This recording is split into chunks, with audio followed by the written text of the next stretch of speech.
Part 1. The story opens with a mythological origin. In the beginning, there was only darkness until the seven sisters created the world through laughter. They shaped the land, gave life to all things, and wove the world together with love, beauty, and goodness. Knowing they could not remain, they appointed guardians to protect the world in their place. To aid these chosen few, the sisters gifted them with magic. After bestowing this gift, the seven sisters disappeared, leaving behind a world sustained by their creation and the magic they entrusted to its caretakers. In Chapter 1, Gideon infiltrates Larkmont Palace under disguise, wearing a stolen guard uniform after incapacitating several soldiers. His mission is clear: assassinate Rune Winters. Rune, now betrothed to Prince Soren, has demanded an army from him in exchange for marriage, an army that would empower Cressida to wage war on the New Republic.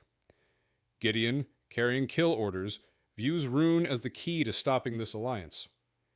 During a recital celebrating their engagement, Rune appears unsettled by the music and excuses herself despite Soren's protest. Gideon watches her manipulate the prince with flirtation to secure her exit. The moment she disappears into the hall with a whiskey bottle, Gideon recognizes his opportunity to strike.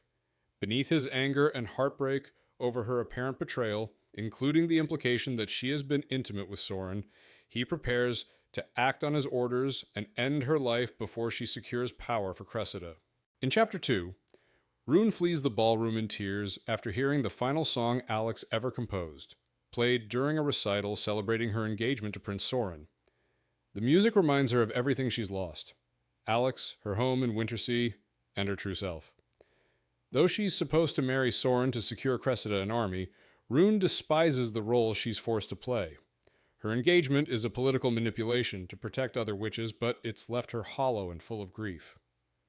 Rune reflects on how she once used seduction to lure Soren, yet struggles with self-loathing over helping Cressida, who she sees as a dangerous alternative to the Bloodguard.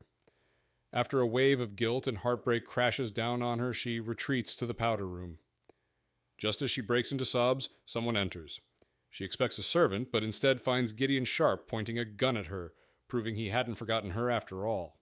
In Chapter 3, Gideon enters the powder room intending to kill Rune, but hesitates when he sees her tear-streaked face and whiskey-soaked state. Their heated exchange reveals lingering pain, resentment, and desire. Rune accuses Gideon of betraying Alex's memory, while Gideon blames Rune for Alex's death and for siding with Cressida. As emotions rise, Gideon pins Rune to the wall, holding a gun to her head. Rune dares him to shoot, but the confrontation becomes charged with unresolved passion. Before Gideon can act, guards approach, forcing them to go quiet. Their standoff continues until Rune knees Gideon in the groin, disarms him, and takes the gun. At that moment, Cressida enters, her presence chilling Gideon to the bone. Powerless, wounded, and weaponless, Gideon realizes he's fallen into the worst possible hands. Cressida has returned, and Gideon is once again her prisoner. In Chapter 4, Gideon is captured by Cressida's guards and magically restrained. Rune initially holds his gun on him, conflicted, but ultimately hands the weapon to Cressida and walks away. Cressida's scar artist Ava cuts new spell marks into the Witch Queen's skin, allowing her to cast a binding spell that fully immobilizes Gideon. As Cressida interrogates him, Gideon admits his mission: to assassinate Rune and prevent her alliance with Prince Soren. Cressida reveals a chilling plan to resurrect her two dead sisters using a long-lost sibling's blood and claims she preserved their bodies through magic. She then activates a hidden spell burned into Gideon's chest during his past imprisonment, causing him unbearable pain. Through it all, Gideon clings to thoughts of Rune to survive the torment. Cressida offers him a choice: submit to her willingly or be broken again. Gideon silently braces himself for whatever cruelty comes next. In Chapter 5, Rune reels from her encounter with Gideon. Though she tells herself she hates him, his screams behind the powder room door deeply unsettle her. She knows Cressida is torturing him, and despite his assassination attempt, Rune can't ignore his pain. Soren arrives with guards and insists on locking Rune in his quarters for her safety. As she's dragged away, Rune realizes that only Soren, who Cressida desperately needs for his army, has the power to remove Gideon from the Witch Queen's grasp. Playing to his desire, Rune seduces Soren, climbing into his lap and convincing him to seal the alliance with Cressida immediately. In exchange, she tempts him with a romantic getaway. Unaware of her true motives, Soren agrees and leaves to find Cressida. Locked in his room, Rune hopes her ploy will buy Gideon's release and save him from whatever torment Cressida has planned next. In Chapter 6, Cressida torments Gideon, threatening to hurt others, including Rune, to force his obedience. Just as she begins undressing him and escalating the threat, Prince Soren bursts in. Though enraged at Gideon for attacking Rune, Soren restrains himself and insists Cressida sign their alliance contract immediately. Despite her reluctance, Cressida agrees and orders Ava to take Gideon to her chambers. Once alone, Ava casts a spell binding Gideon to her voice. After erasing Cressida's earlier magic, she commands Gideon to crawl through broken glass, slicing his hands and knees. Gideon realizes too late that the spell mark on his chest forces his obedience. As he bleeds and crawls, the door opens again, but instead of Cressida, it's Rune. Her sudden appearance halts everything, setting the stage for a confrontation. Gideon is still magically enslaved and in danger, but Rune's return suggests she may have a plan to intervene. In Chapter 7, Rune enters the powder room and finds Gideon shirtless, bloody, and bound by a spell mark. Ava confronts her, and Rune improvises a lie that Cressida needs Ava elsewhere to witness the alliance signing. Ava doesn't believe her and commands Gideon, now under a compulsion spell, to restrain and kill Rune. He slams her into the mirror and begins choking her. Rune struggles, unable to speak or breathe, her vision dimming as his grip tightens. Remembering the pistol on the sink, she blindly reaches for it. Her fingers brush metal just as her consciousness starts to fade. With no time to spare and only one bullet left, Rune grabs the gun and fires. The chapter ends mid-action, with the shot going off, leaving Gideon's fate uncertain and Rune's survival hinging on a desperate move. In Chapter 8, Rune shoots and kills Ava to break the binder spell controlling Gideon. Realizing he'd been magically compelled to attack her, Rune helps him escape. As guards approach, Rune hides them both in a closet and casts a Ghostwalker spell using Ava's blood to cloak them from view. She draws matching spell marks on herself and Gideon, narrowly avoiding discovery when a guard searches the closet. When Cressida arrives and finds Ava dead, she suspects Rune's involvement and insists on checking Soren's bedroom, where Rune was supposed to be locked away. Knowing Cressida is close to discovering the truth, Rune panics. She and Gideon escape the powder room undetected, but with Cressida and Soren heading to the bedroom, and only minutes before their absence is discovered, Rune realizes there's no way to get back in time. Her identity as the Crimson Moth and her betrayal of Cressida are about to be exposed. In Chapter 9, Gideon and Rune navigate the palace under Rune's Ghostwalker spell, which subtly deflects attention from them. She directs him to the stables to escape, but reveals she must return to Soren's bedroom before Cressida discovers her absence. Realizing she dropped from the balcony to flee earlier, Gideon offers to help her back up. In the garden below Soren's quarters, tension builds as Gideon notices bruises on Rune's neck and swollen lips, implying Soren had touched her. Their conversation turns sharp as Rune accuses him of jealousy, and Gideon mentions Cressida's plan to resurrect her dead sisters. Rune is shocked. She hadn't known. Gideon lifts her to the balcony, and before parting, they warn each other that there will be no mercy next time. Once Rune climbs inside and disappears, Gideon walks away from Larkmont, determined to steel himself for the war ahead, burying any lingering feelings for her. In Chapter 10, Rune barely makes it back to Soren's bed before guards enter. She fakes sleep as Soren confirms her safety, but when Cressida leans over her and whispers, "I know what you did," Rune realizes she's been discovered. Seraphine arrives and offers to stay with Rune, prompting Cressida to leave in pursuit of Gideon. Once alone, Rune confesses to Seraphine that she shot Ava in self-defense and helped Gideon escape. Seraphine urges Rune to flee before Cressida retaliates, but Rune refuses. Despite Gideon's attempt to kill her, she couldn't let him suffer under Cressida. She also fears what Cressida might do if she finds the rumored Roseblood heir and succeeds in resurrecting her sisters. Determined to stop her, Rune devises a new plan, to find the Sibyl in Bloodguard custody and locate the missing heir using a summoning spell back on the island. She lies to Seraphine, promising to run, after one final mission. In Chapter 11, Gideon arrives at the Lark and Crown Hotel in Kalis, one of the few places that will accommodate a Bloodguard. A telegram from Harrow awaits, asking if he's completed his mission. Gideon has not killed Rune and sends a vague reply about new dangers. Harrow quickly responds, stating the commander is replacing him with someone more qualified and ordering his immediate return. Furious, Gideon burns the message. Despite being dismissed, he resolves to finish the mission on his own terms. Cressida's plan to resurrect her sisters, Elowyn and Annalise, both more dangerous than Cressida herself, must be stopped. Gideon knows killing Rune is the key to dismantling the alliance between her and Soren. Although he's still haunted by her mercy and the feelings she once stirred in him, Gideon vows not to waver. He will find Rune Winters. He will end her, even if it breaks him. In Chapter 12, Gideon spots a newspaper headline announcing Rune and Prince Soren's engagement. Suspecting they'd be shopping for wedding attire, he follows them to a tailor shop. While Soren leaves with a guard, Gideon enters the store. Pretending to search for his fiancée, he identifies the fitting room where Rune is trying on dresses. The shop matron intercepts him, blocking his approach, but a group of customers distracts her. Gideon seizes the opportunity to reach the fitting room. Determined not to hesitate, he plans to kill Rune quickly and escape through the back door. However, when he throws back the curtain, Rune is ready. She already has a gun pointed at him. In Chapter 13, Gideon enters Rune's fitting room with the intent to kill her, but she's already waiting, armed. Rune proposes a temporary truce. If Gideon helps her return to the New Republic and frees the captive Sibyl, she'll call off her engagement to Prince Soren, breaking his alliance with Cressida. Gideon pretends to agree, but secretly plans to arrest Rune upon arrival and use her as leverage to force Soren to destroy Cressida's army. Rune appears sincere, insisting she didn't know Cressida's true identity when helping her build an army. Though mistrust simmers between them, they settle on the truce, both likely planning betrayals. Before they can finalize their escape, Soren unexpectedly arrives. To maintain the illusion, Gideon grabs Rune and pretends to threaten her at gunpoint, using her as a hostage. As Soren flings open the curtain, he's stunned to see Rune in danger, setting the stage for a tense standoff. In Chapter 14, Gideon pretends to take Rune hostage to escape the tailor shop without blowing their cover.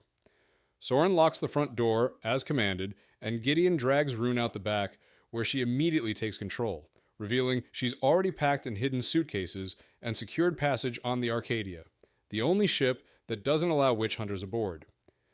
As they flee through alleyways, Rune demonstrates her resourcefulness, shooting at pursuing soldiers and leading them into a crowded harbor to blend in. At the dock, she uses their appearance to pose as newlyweds, presenting tickets under Gideon's name. The ruse works, and they're welcomed aboard as Mr. and Mrs. Sharpe. Once safely on deck, Gideon realizes the full extent of Rune's plan. They'll be sharing a cramped third-class cabin for 3 days while pretending to be married. Rune's foresight leaves Gideon scrambling to keep up, reaffirming she's always 3 steps ahead. In Chapter 15, Rune and Gideon reach their shared third-class cabin on the Arcadia and realize it's barely big enough for one person, let alone 2. As Gideon changes out of his easily identifiable suit and Rune attempts to remove her stolen wedding gown, officers begin knocking on doors, searching for her. Rune urges Gideon to help undo her dress while she prepares to cast a disguise spell. When police arrive, Rune completes the illusion just in time but stands exposed in her underwear.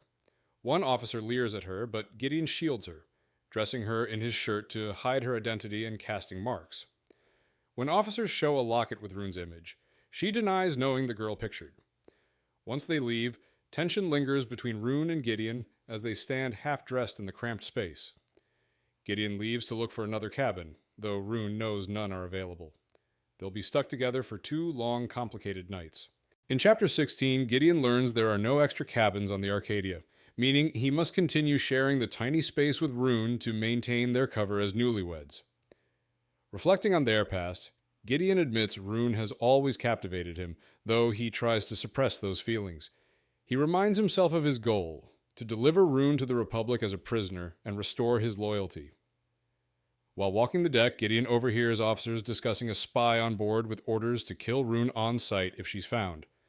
Realizing this spy was likely sent by Harrow to finish the job Gideon failed, he panics.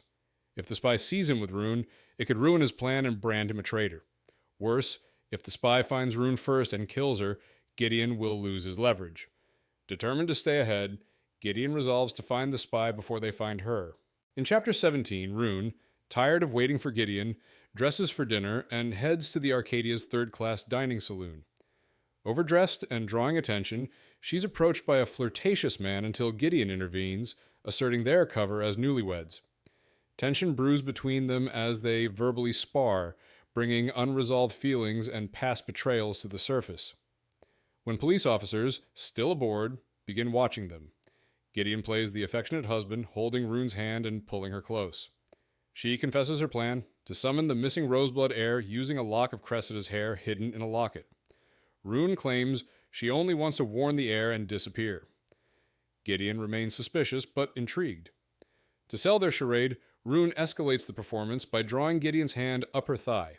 Tension spikes between them, conflicted with past anger and resurfacing attraction, when suddenly a woman recognizes Gideon by name, threatening to expose their true identities. In Chapter 18, Gideon is stunned when Abigail Redfern, a former flame and fellow patriot, recognizes him aboard the Arcadia.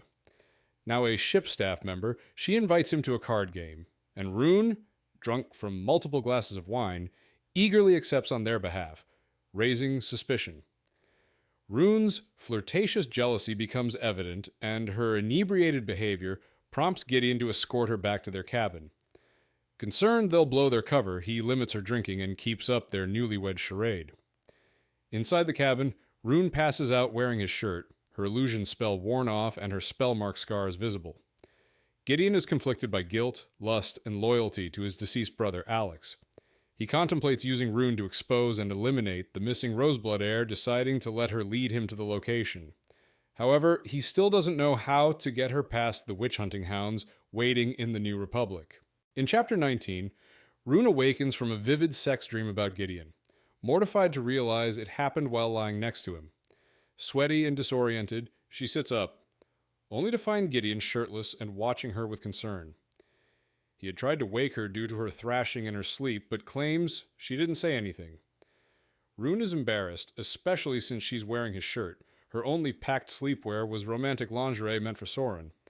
The cramped heat of the cabin, sealed windows, and proximity to Gideon only heighten her discomfort. Gideon hands her water for her hangover and turns away, giving her space. Unable to calm her racing thoughts, Rune gets dressed and slips out of the cabin while he sleeps. Shaken by the dream and the emotional turmoil it stirs, she vows to never drink wine again. Her internal conflict over Gideon continues to grow stronger. In Chapter 20, Rune avoids Gideon after a tense night and explores the Arcadia, hoping it might be used to smuggle herself, the Sibyl, and the Roseblood heir off the island. She fails to access the cargo holds and realizes she needs help from staff. That evening, she joins Gideon at a trap shooting game on Deck C, where Abby and other former revolutionaries, now Arcadia crew, are gathered. Rune tries to fit in and impress, but struggles with the rifle until Gideon, after a moment of flirting with Abby, teaches her how to shoot. Their physical closeness and lingering tension lead to a moment where Rune nearly admits her dream about him. She finally hits a plate, but Gideon is quickly distracted by Abby again. Feeling discarded, Rune accepts William's offer to warm up, realizing his crew status may help her reach the ship's lower levels. She leaves Gideon's jacket behind on the deck. In Chapter 21, Gideon joins Abby and her friends in the ship's crew alleyway, trying to learn if Abby is the spy Harrow sent. As they descend toward a party below deck, Abby hints at knowing Gideon well and criticizes Rune as too sweet and delicate to be his equal. Gideon defends Rune, recognizing her hidden strength. During their conversation, Abby mentions she got her ship job through Harrow, confirming contact with the spy master a week ago. Gideon suspects she may be Harrow's spy and plans to confide in her if she is, but only in private. Before he can question her, Abby invites him to play cards. Instead, he asks her to dance to get her alone, but when he notices Rune and William are no longer nearby, he panics. Realizing Rune might be in danger, or in the hands of the real spy, Gideon abandons Abby and hurries off to find her. In Chapter 22, Rune follows William into the ship's boiler room to investigate the cargo holds. She hopes to smuggle witches out of the Republic using the Arcadia, and William's help may give her access to restricted areas. As he leads her toward the coal hold, she reflects on her jealousy seeing Gideon dancing with Abby. When William touches her hand suggestively, Rune plays along, until Gideon bursts in, furious. He throws William against a wall, accusing Rune of recklessness and manipulation. Rune fights back, confronting Gideon about his double standards and his history with Abby. In a heated argument, she finally admits she would have married Gideon, even knowing he might kill her. Gideon accuses her of loving his brother Alex, but Rune denies it, saying she only accepted Alex's proposal out of safety and loyalty. She removes Alex's ring, presses it into Gideon's hand, and walks away, devastated, heartbroken, and unacknowledged. In Chapter 23, Gideon grapples with his feelings for Rune, torn between desire and duty. He realizes she's not just a girl to him, she's a force he can't deny, but their complicated past and his role as a witch hunter cloud his judgment. While trying to find and stop a spy, Gideon sees Rune dancing with another man and feels a pang of jealousy. After noticing her illusion wearing off, he rushes to her side to prevent her from being recognized. As they attempt to flee, they're blocked by officers, forcing Gideon to kiss Rune passionately to sell their cover as newlyweds. Despite the kiss being for their survival, Gideon's emotions stir as he craves more. However, pain erupts from his scar, reminding him of his dangerous mission, and Cressida's voice echoes in his mind, reinforcing his mission to possess and control Rune, even if it means betrayal. In Chapter 24, Gideon is overwhelmed by a painful flashback triggered by his contact with Rune. For a moment, he mistakes her for Cressida, recalling the agony of the curse Cressida had branded him with. The sensation subsides as he realizes it was Rune, and the confusion fades. Rune, now revealed without her illusion, pushes past him, leaving him shaken. As Gideon searches for her, he detects the familiar scent of Rune's magic and follows it, but she eludes him in the crowd. The pain from his branded scar intensifies as he recalls Cressida's words about a spell hidden in his skin. He realizes that the curse was activated by their physical contact, including their kiss. Fueled by anger, he now understands the true nature of Cressida's curse and feels deep hatred for her, knowing its devastating impact. In Chapter 25, Rune hides under a card table, using a Ghostwalker spell to remain unseen while Gideon searches the room for her. She reflects on the kiss they shared, which began as a ruse but turned into something more intense. However, Gideon pulled away, and Rune realizes that while he may have been attracted to her, his revulsion for her as a witch ultimately pushed him away. She struggles with her feelings, realizing she's in love with someone who could never love her back. Rune watches Gideon leave the room, followed by Abby, and deduces that there's more between them than just friendship. Determined to escape her emotions, Rune decides to continue her mission without Gideon's interference. She slips away unnoticed, heading toward the boiler rooms to finish what she started. In Chapter 26, Gideon searches for Rune but finds their cabin empty, suspecting she's using her invisibility spell. He reflects on his complicated feelings for her, recalling her kiss and the curse activated by their touch. He's interrupted by Abby, who enters and reveals she's been saving money and can help him with any debts or troubles, offering a kiss as a sign of support. However, Gideon experiences no physical reaction to Abby's kiss, realizing Rune has completely altered his emotional responses. When he asks Abby if she's the spy working for Harrow, she denies it, but Gideon remains uncertain. Abby leaves, hurt by Gideon's coldness. As Gideon contemplates the spy's identity, he recalls William's actions around Rune and starts to suspect that William might be the assassin targeting her. This leads Gideon to reconsider his assumptions and worry about Rune's safety. In Chapter 27, Rune enters the cargo hold to investigate potential hiding spots for witches, planning to smuggle them out of the New Republic. As she explores, William arrives, and Rune becomes increasingly uneasy with his flirtations. When she attempts to leave, William blocks her path and reveals he knows her true identity as the Crimson Moth. He threatens her with a gun, but she remains defiant.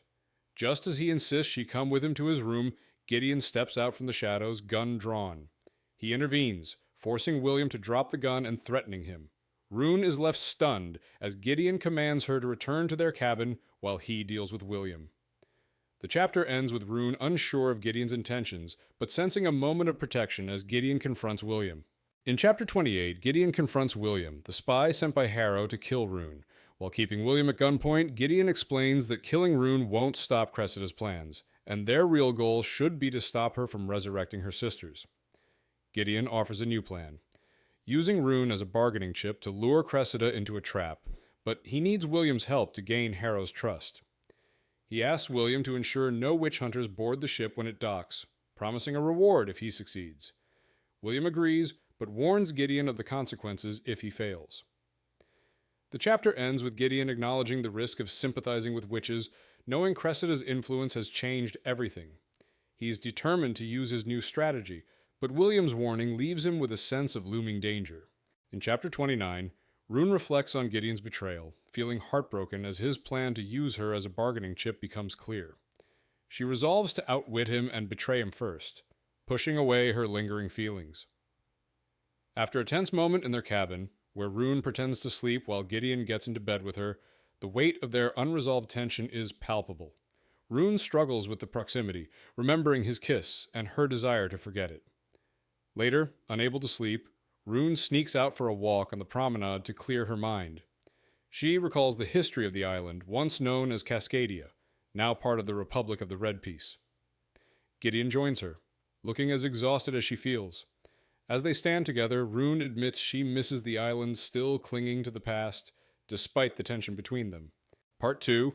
Queen Althea reflects on the sacred task bestowed upon witches by the ancients, which is to use magic for good.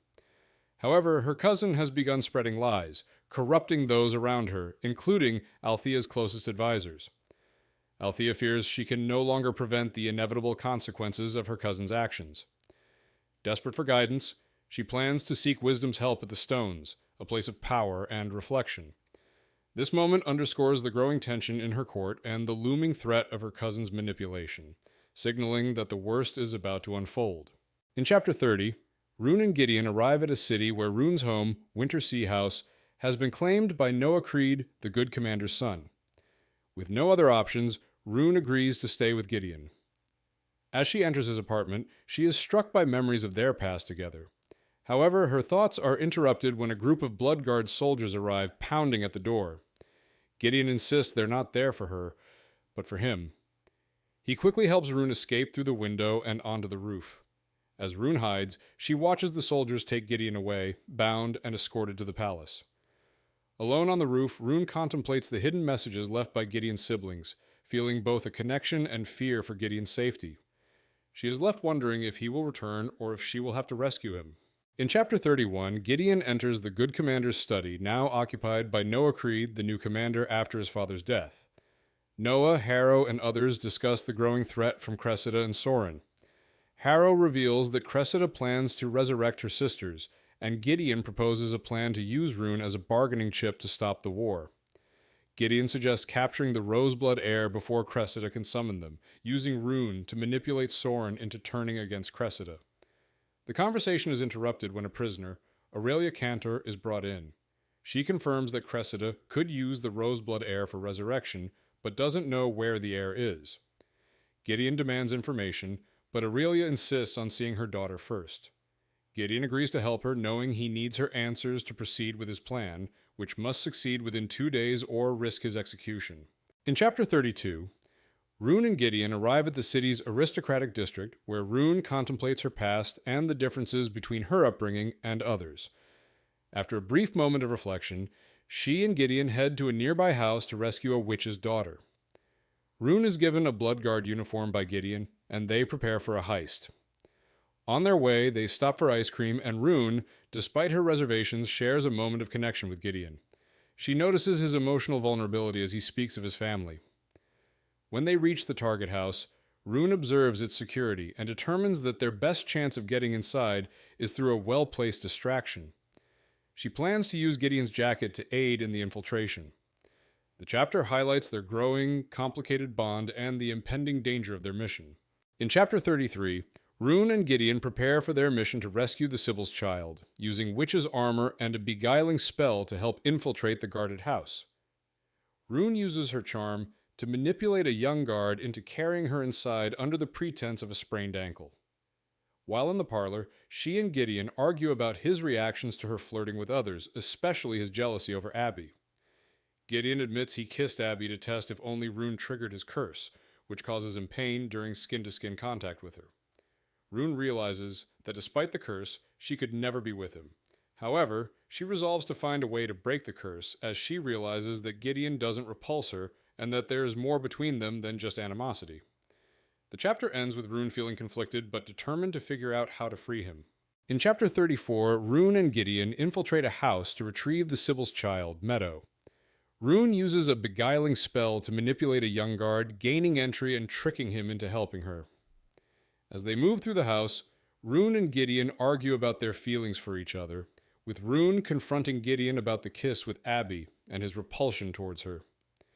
They reach the nursery where Rune demands the child, revealing the legal guardianship law enacted after the revolution. As they escape with Meadow, gunfire erupts and Gideon is grazed by a bullet. He urges Rune to escape with the child while he holds off the guards. Rune reluctantly agrees, using the Ghostwalker spell to slip past the guards with Meadow. She escapes on Gideon's horse, leaving him behind to fend for himself, unsure of his fate, but determined to keep the child safe. In Chapter 35, Gideon surrenders after running out of bullets, hoping to buy Rune time. He is taken to Bloodguard headquarters, where Layla Creed and Harrow question him about his involvement with Rune and the child, Meadow. Gideon admits to helping Rune, though he insists he was using her to find the Roseblood heir and stop Cressida. Layla and Harrow are skeptical, especially given Gideon's past with Rune and the risk of being manipulated again. Gideon stresses his desire to stop Cressida and deliver the heir to the Bloodguard, asking for his manacles to be removed so he can continue his mission. Layla reluctantly agrees, but demands he keep them informed of his plans to avoid further arrests. Gideon shares his intentions, knowing he needs their support to fulfill his promise to Noah and stop Cressida's resurrection plan. In Chapter 36, Rune waits anxiously for Gideon, loading weapons in case the Bloodguard arrives. When he finally returns, he brings Aurelia, the Sibyl, who asks for her daughter Meadow. Rune, desperate to protect the child, convinces Aurelia to help her with a summoning spell in exchange for her and Meadow's safety. However, Gideon reveals his true motivations. He plans to use Rune to capture the Roseblood heir and negotiate with Soren. Rune, feeling betrayed, confronts him. Despite their shared history and tension, Gideon admits his intentions but defends his need to act. Rune, now realizing she cannot trust him, decides to move forward with her plans alone, aiming to break the engagement with Soren and thwart Cressida. As she prepares to leave, she tells Gideon not to follow, knowing he would never choose her over his duty. Their paths diverge as the stakes rise. In Chapter 37, Rune and Aurelia arrive at a towering circle of stones just after midnight, having stolen horses and used Rune's Ghostwalker spell to conceal themselves. The ancient stones, believed by some to be connected to the ancients, emit a powerful magical aura that Rune senses but doesn't fully believe in. The ruins of a destroyed temple nearby hint at its past, as a site for the cult of the ancients. Rune and Aurelia quickly begin the summoning ritual, with Rune placing a piece of Cressida's hair in the center of the circle and Aurelia offering her own blood. After drawing the required symbols, they prepare to wait. The spell may take up to 12 hours, so they settle in for the night with Meadow resting nearby. With nothing else to do but wait, the two women sleep under the stars. In Chapter 38, Gideon observes the ruined temple as a storm rolls in, attempting to stay dry while watching the summoning circle. He's accompanied by the hunting hound that tracked Rune using her blood scent from Gideon's jacket. He watches Rune and Aurelia cast the summoning spell, but when the circle remains empty, he grows suspicious. Suddenly, Rune steps into the circle in a trance-like state, surrounded by glowing white lights. She climbs onto the stone at the center of the circle and curls up, glowing brighter as the lights settle on her. The spell completes, and the blood-red moth symbol fades, signaling the end of the ritual. In a moment of realization, Gideon understands the shocking truth. Rune is the missing Roseblood heir. His heart sinks as he grasps the gravity of what this means. In Chapter 39, Rune wakes from a dream where Gideon aims a gun at her, triggering a sense of dread. She realizes it was only a dream, but the feeling lingers. She finds herself in the summoning circle, drenched from a storm, with Aurelia approaching her. Aurelia notes Rune's troubled state, and Rune explains her dream, which felt too real, like a vision of the future. The two women realize the summoning spell has failed, likely due to protective magic around the Roseblood heir. As Meadow cries from hunger, Rune decides their next step. They need to get off the island. She explains her plan to escape aboard a smaller vessel, a sailboat, Dawn's Aria, which she intends to use. Though Aurelia is skeptical, Rune is determined. She plans to gather provisions before setting out on the dangerous journey across the Barrow Strait. In Chapter 40, Gideon rides back to the capital, his mind racing with the revelation that Rune is the missing Roseblood heir, Cressida's half-sister and the rightful heir to the throne. Gideon faces a crucial dilemma. He promised Noah he would deliver Rune and the heir, but if he reveals Rune's true identity, Noah will likely kill her. If he keeps the secret, Noah might execute him for failing to deliver. Gideon knows that betraying Rune would lead to her hatred and more witch deaths, but not betraying her could result in a war under Cressida's rule. As the deadline looms, Gideon is torn between his duty to Noah and his growing feelings for Rune. He realizes he must make a choice, but before doing so, he decides to speak with someone to help him decide. In Chapter 41, Rune and Aurelia arrive at the harbor, finding it swarming with Bloodguard soldiers. Rune swims to Alex's sailboat, dons Arya, and boards, only to realize she lost Gideon's pistol in the water.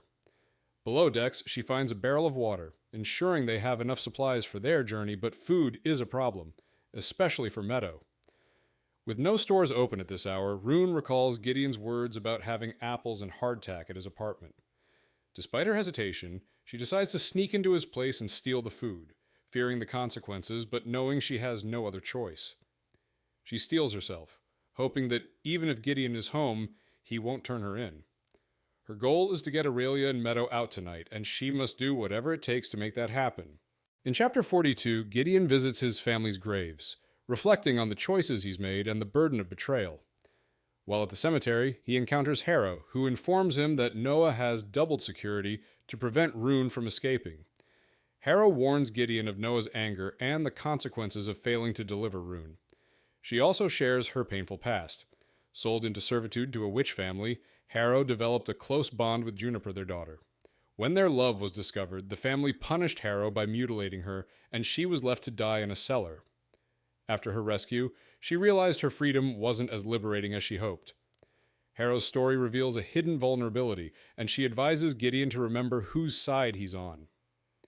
The chapter ends with Harrow's reminder that if he betrays his allies, the scars will worsen.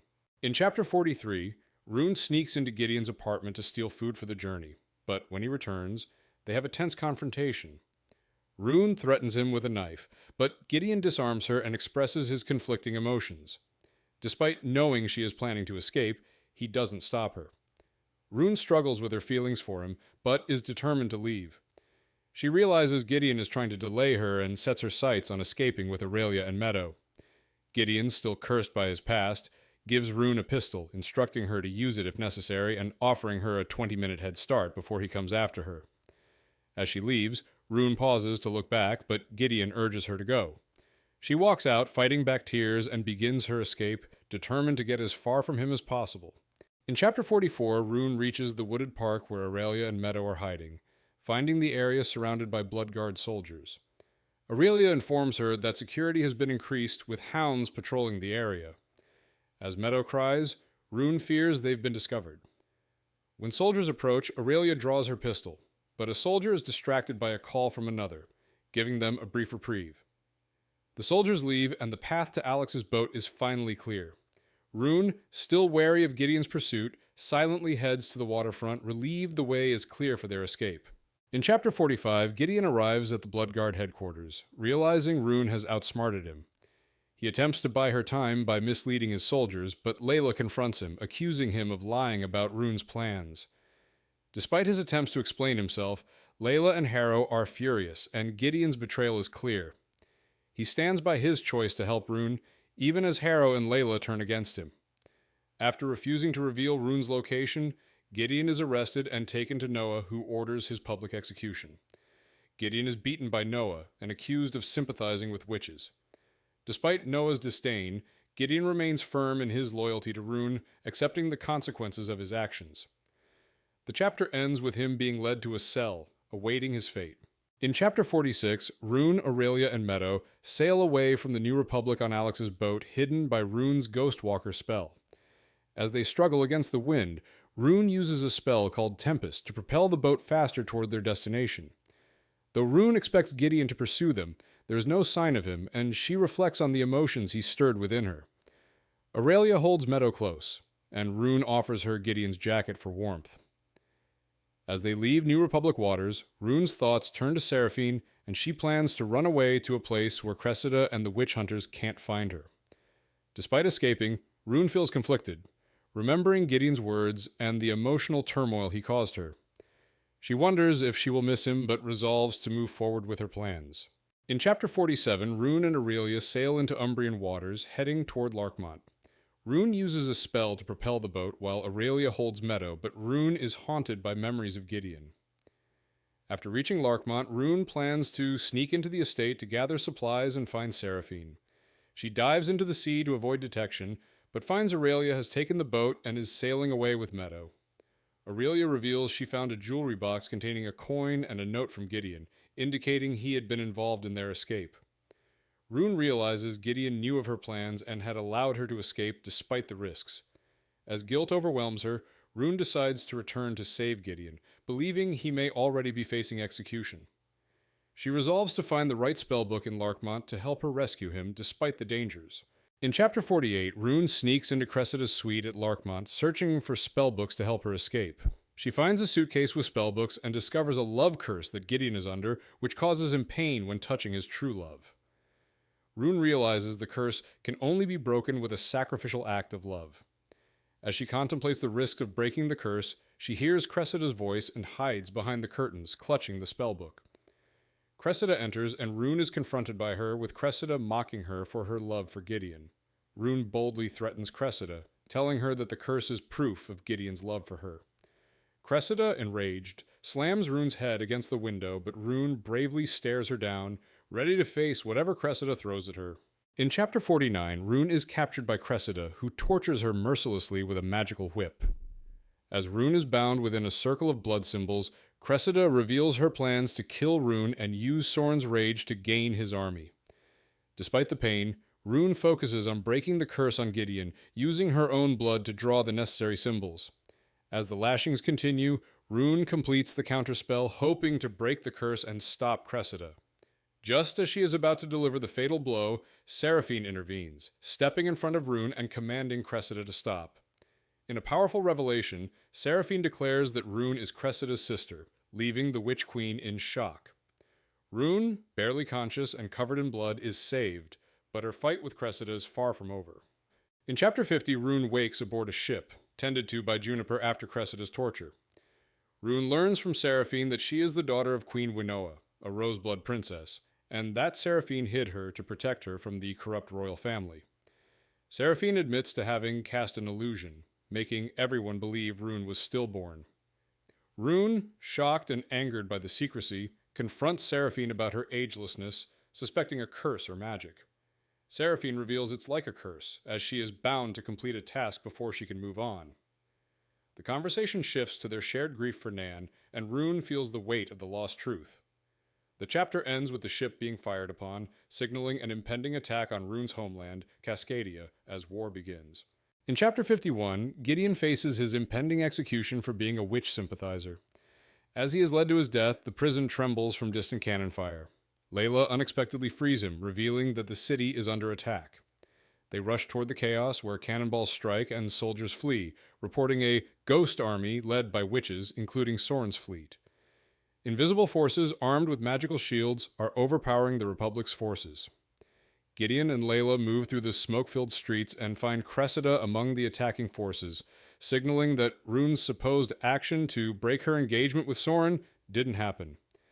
Gideon struggles with the painful thought that Rune may have betrayed him, as the alliance between Soren and Cressida seems intact.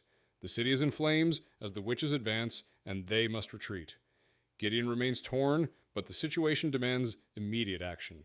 In Chapter 52, Cressida's army takes the city, with the Blood Guard retreating and the aristocracy fleeing. The palace is abandoned, and Cressida claims it effortlessly. Rune stands with Seraphine and Juniper in the throne room, surrounded by witches as Cressida ascends the dais. Cressida declares herself queen, offering pardons to those who swear loyalty, while condemning the Blood Guard and Republic officials to execution. Silence fills the room as witches kneel, chanting allegiance to their new queen. Rune, feeling the weight of her actions in aiding this takeover, remains standing while the others kneel, caught in the terror of her memories of Cressida's violence. Overcome by fear, Rune eventually lowers herself to her knees, reluctantly pledging loyalty to Cressida.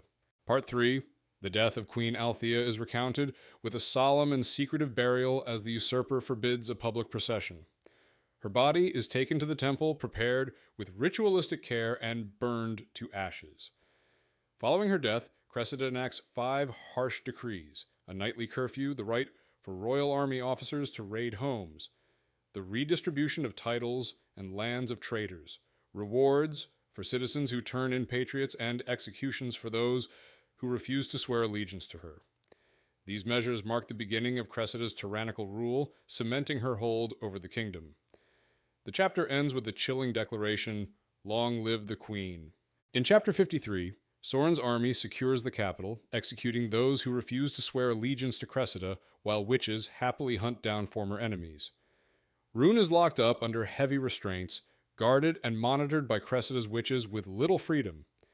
Seraphine visits and suggests compromising Cressida by revealing her plans to Soren, but Rune suspects Cressida is keeping him away to prevent such a move. Rune's time is running out, as Cressida plans to resurrect her sisters using Rune. Rune and Seraphine discuss destroying Elowyn and Annalise's bodies, but their location remains a mystery. During a banquet, Rune observes Cressida's increasing power and cruelty. As Cressida sentences prisoners to death, Rune plans an escape, but Juniper, emotionally distressed, reveals she recognizes Harrow the spy master and that she could be in danger. Rune agrees to help, knowing Cressida would use Harrow to find Gideon.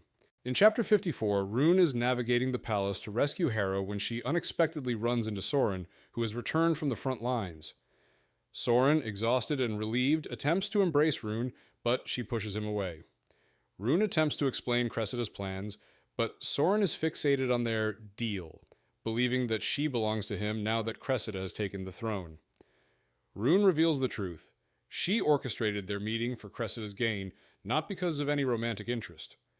Furious, Soren attempts to assault her, pushing her into a corner and trying to tear off her dress. With no magic and no other option, Rune grabs Soren's gun, remembering Gideon's advice, and shoots him in the head, stopping his assault. The chapter ends with Rune taking drastic action to protect herself, realizing how dangerous Soren truly is. In Chapter 55, Rune kills Soren in self-defense and uses his blood to cast Ghostwalker, becoming invisible. She enters the palace prison and follows Harrow, who is being escorted by 2 witches.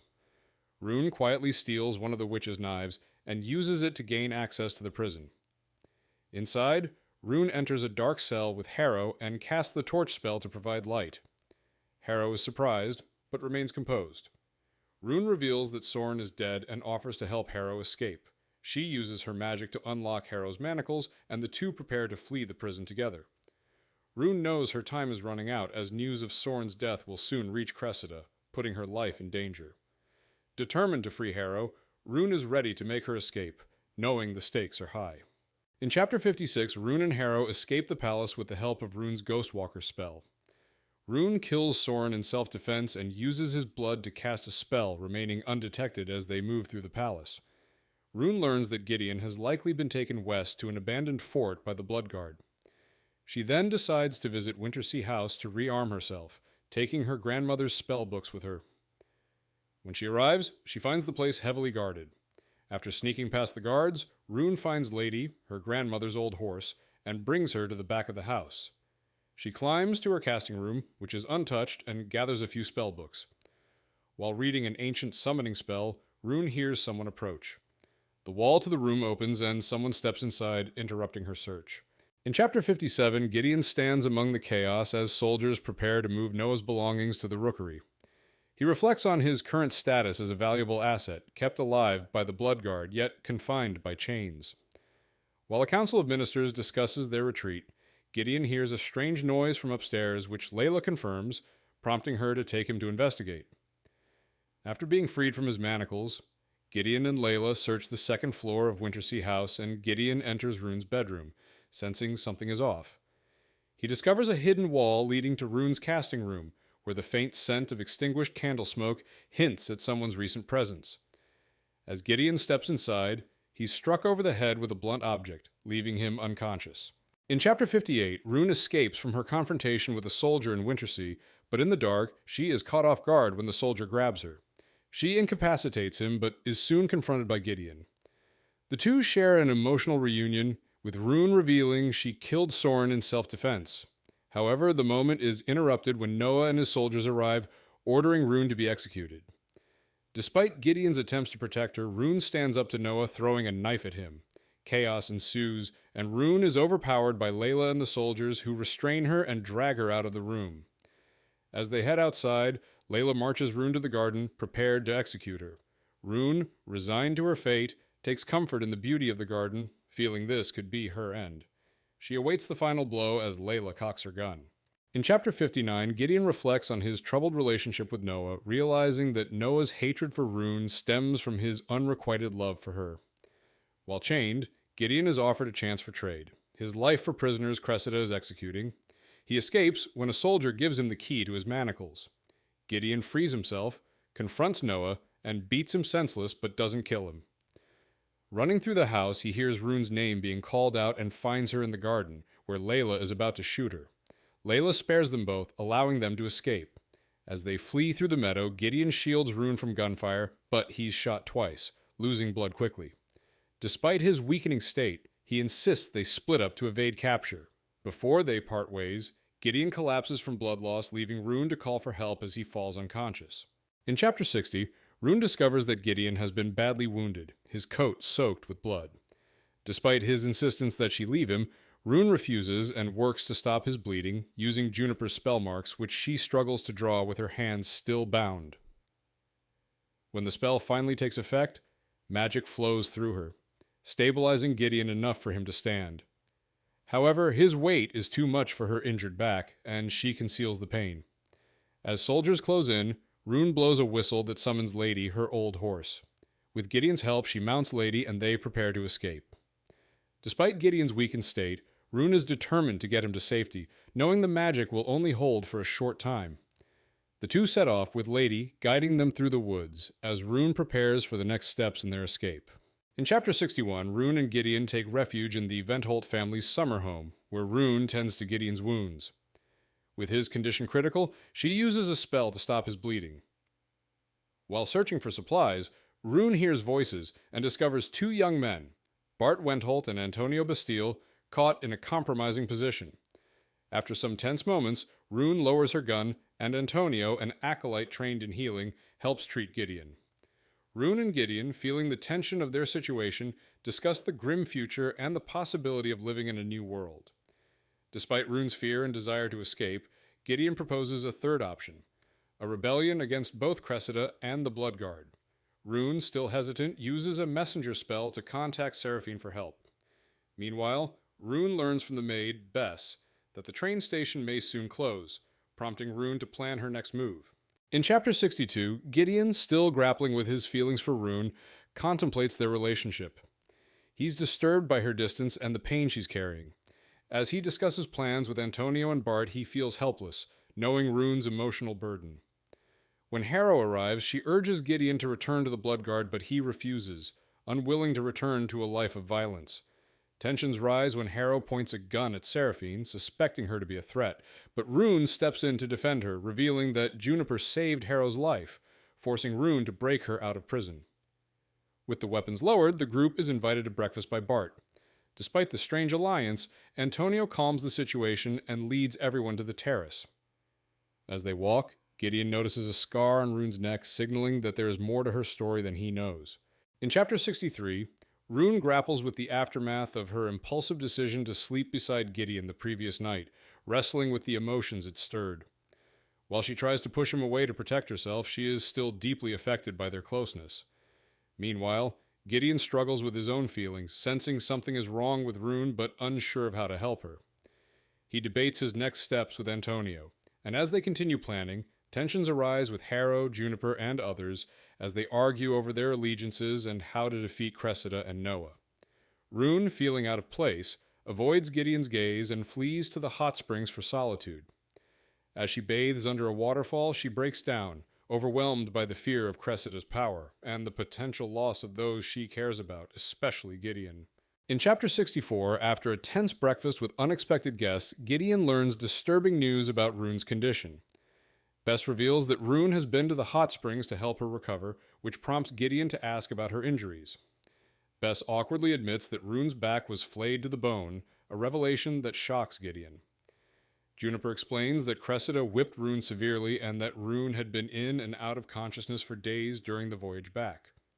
The whipping was part of Rune's defiance against Cressida, meant to break the curse Cressida had placed on Gideon. Seraphine confirms that Rune's actions were to save Gideon from the curse, which explains Rune's secret sacrifice. With the weight of this revelation, Gideon is horrified and immediately seeks to find Rune, fearing that if she's caught by Cressida, she'll be in grave danger. In Chapter 65, Gideon finds Rune at a waterfall, her back scarred from Cressida's whipping. She's trying to hide the pain, but Gideon's rage boils over at the sight. Rune reveals she risked everything to break his curse, and despite her injuries, she chose to fight for him. As they share an emotional moment, Rune expresses her desire to escape, asking Gideon to leave with her. Gideon struggles with the decision, torn between staying to fight for a better world and running away with Rune to safety. Rune, still haunted by fear and the prospect of losing him, can't bear the idea of them both dying. After a heart-wrenching conversation, Rune decides to leave, believing it's the only way to protect them both. Gideon, heartbroken, watches her ride away, unable to follow, choosing duty over love despite the pain it causes. In Chapter 66, Rune, heartbroken after Gideon rejected her, decides to leave. Understanding his reasons, she still feels shattered and resolves to put the pain behind her. Her train departs in the evening, and Bess has secured her ticket. Rune hurries to get ready, needing to change into fresh clothes and collect her ticket. On her way, she crosses paths with Abby, Gideon's former love, and avoids her, not wanting to face the girl who might now have a chance with him. Rune, unable to stay any longer in the house filled with painful memories, quickly heads upstairs, determined to leave before sunset, putting distance between herself and the heartbreak she's feeling. In Chapter 67, Gideon watches Rune leave for the train station, knowing she won't be coming back. He regrets not following her, but stays behind, struggling with his feelings. Harrow suggests he check on Rune, warning him that the station is swarming with Cressida's soldiers and witch-hunting dogs. Gideon, dressed in disguise, arrives at Westport Station, where he spots Rune, disguised with an illusion, blending in with the crowd. He watches her board the last train, but a dog starts sniffing her out. Gideon intervenes by getting tangled in the leash, blocking the dog from reaching Rune. As the train begins to depart, a witch with casting scars appears, orders Gideon's arrest, and takes his gun. She forces him toward the tracks, stating he's to be brought in dead or alive. Gideon watches as the train pulls away, relieved that Rune is safe for now.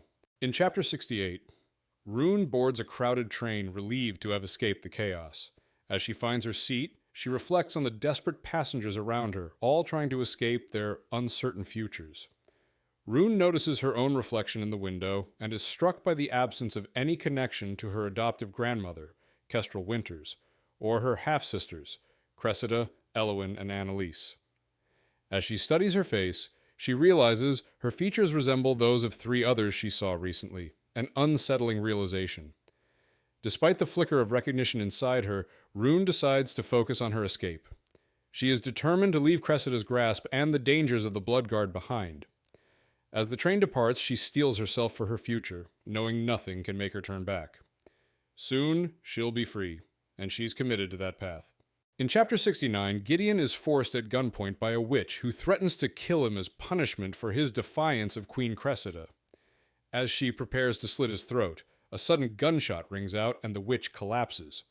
Startled, Gideon turns to find Rune standing there, her illusion gone, her red-gold hair whipping in the wind. She looks furious, guns still smoking after firing multiple shots to save him. Gideon realizes she ran all the way back to rescue him, driven by desperation. Both relieved and stunned, he faces her wrath as she demands an explanation for his actions. In Chapter 70, Rune spots Gideon being held at gunpoint in the rail yard, realizing she's running out of time to save him. Ignoring the train that is pulling away, she jumps from it and races back to Gideon, pushing herself to the limit. She reaches him just as he's on the tracks, and together, they run from the soldiers and their hounds. As a train approaches, they have no choice but to jump on it, narrowly avoiding the dogs and gunfire. Gideon manages to jump onto the train, but Rune is almost left behind. In a final, desperate effort, she makes her jump, catching the last car just before it pulls away. As the train speeds off, Gideon shoots at the soldiers pursuing them. Rune reflects on her fears and desires, realizing she has been running from herself, not just her pursuers. In Chapter 71, Rune and Gideon find themselves together on a train, grappling with their emotions and the weight of their decisions. Rune, reflecting on her fear of losing Gideon, admits she wants a family with him but needs him to marry her in order to stay and fight. Gideon, though initially hesitant, agrees to her terms, affirming his desire to be with her.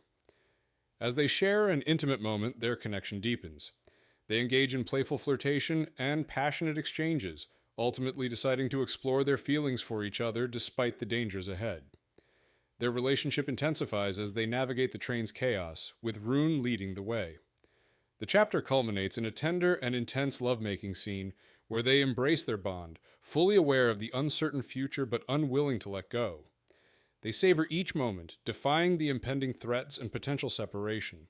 In Chapter 72, Gideon and Rune arrive at Wintersea House, which is vandalized but not abandoned. They search the property for spellbooks, and Gideon reflects on the past, remembering the trauma Rune endured. Rune is determined to make Wintersea her home again, and as they explore the house, they hear strange noises from the basement. Gideon investigates and finds Layla chained to a pipe in the boiler room. She reveals that Noah locked her up as punishment for defying him and letting Rune escape, leaving her to be discovered by soldiers. Gideon expresses his anger at Noah's cruelty, and Layla is relieved to see him. Rune arrives and uses her spell to pick the lock, offering her help in freeing Layla. The chapter highlights their growing bond and the challenges they face as they try to survive in a world filled with danger and betrayal. In Chapter 73, Rune, Gideon, and Layla arrive at the Wenthold cottage where they find a group of Bloodguard soldiers. Rune dismounts and, after some tense moments, is relieved to find that the soldiers are not there to arrest them, but to follow orders from Gideon. The group later receives a message from Harrow revealing that Cressida is planning to resurrect the dead bodies of Rune's half-sisters at the crossroads. With little time, they plan to reach the crossroads before Cressida and destroy the bodies. Rune, struggling with the decision to stay and fight, has a moment of clarity. She realizes she wants to fight for the future Gideon envisions, a world where they can have a family. Later, at a gathering in the Wenthold cottage, Gideon and Rune share a passionate dance, reinforcing their bond and commitment to the cause, despite the looming challenges ahead. In Chapter 74, Rune, Gideon, and their allies reach the crossroads after days of travel. While there, Rune and Gideon discover the bodies of her half-sisters, Annalise and Elowen, preserved by magic. Rune is unable to break the spell, but before they can act, Cressida's forces close in on them, with Juniper and Harrow captured as hostages. Surrounded by enemies and with no way out, Rune realizes the only way to stop Cressida's plans is through self-sacrifice.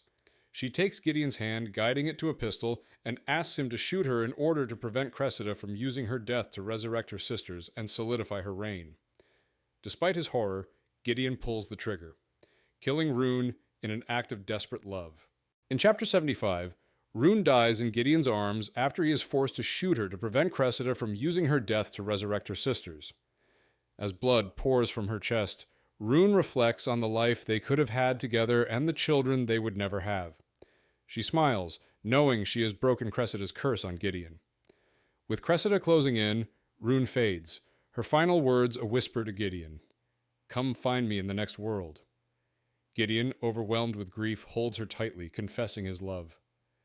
As death takes Rune, her heart stops, and she passes away, leaving Gideon heartbroken and desperate. In Chapter 76, Gideon cradles Rune's lifeless body, devastated after he was forced to kill her to stop Cressida from using her death. Cressida threatens Gideon, but he's protected by Rune's spell, which deflects her magic and bullets. As Cressida tries to use her power, Rune's spell prevents her from succeeding, and Cressida's soldiers are forced to retreat under fire from their own ranks. Gideon holds Cressida in a chokehold, but Seraphine, revealing herself as the ancient wisdom, intervenes and uses her powers to defeat Cressida. Seraphine uses Rune's blood to cast a powerful resurrection spell on Rune, killing Cressida in the process. With Cressida's death, Rune is brought back to life, her magic reinvigorated. In Chapter 77, Rune awakens to find herself alive, surrounded by the beauty of the stars and the sensation of breath filling her lungs. She is overjoyed to see Gideon, and in an emotional moment she tells him that Alex loved him. fulfilling a promise made before Alex's death. As they share this intimate moment, Cressida's body is burned by Seraphine and Antonio, and the ashes are scattered into the whirlpool. With Cressida's death, the spell protecting Elowin and Annalise is broken, and they too are burned to prevent their resurrection. As the wind scatters the ashes, 6 glowing figures, ancient beings, appear at the water's edge. Seraphine, now transformed, says a final goodbye to Rune, telling her that Kestrel would be proud. She joins the Ancient Ones, and they vanish into the world beyond, leaving Rune with a sense of awe and loss.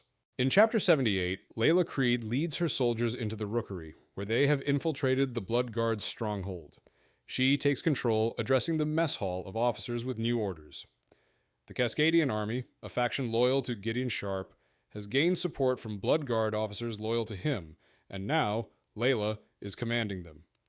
She presents the officers with 3 choices: enlist in the Cascadian Army under Gideon, leave, or face imprisonment. Layla demonstrates her authority by displaying her brother Noah, the good commander, as a captive, reinforcing that the hunt for witches and purging is now outlawed. The officers, initially shocked, are left with no objections and are ordered to either join her forces or be dismissed. The chapter highlights Layla's growing influence as she takes charge of the Rookery, solidifying her role in the resistance against the old regime. Epilogue. Rune prepares for an evening event at Wintersea House, feeling the weight of her new role as a parliamentarian in Cascadia's reformed government. Despite the celebration, she struggles with self-doubt, fearing that her true self may not be accepted. Gideon tries to reassure her, encouraging her to embrace who she is and not be afraid of disappointing others. As they share a tender moment, Rune reflects on their bond, marked by their wedding scars, which signify their commitment to each other and their vows. After a conversation filled with love and encouragement from Gideon, Rune gathers the courage to face the party. They descend the stairs, ready to face their guests together, with the promise of a future where they will continue to fight for the world they believe in. Rune accepts the challenge, reaffirming their shared purpose in creating a new world.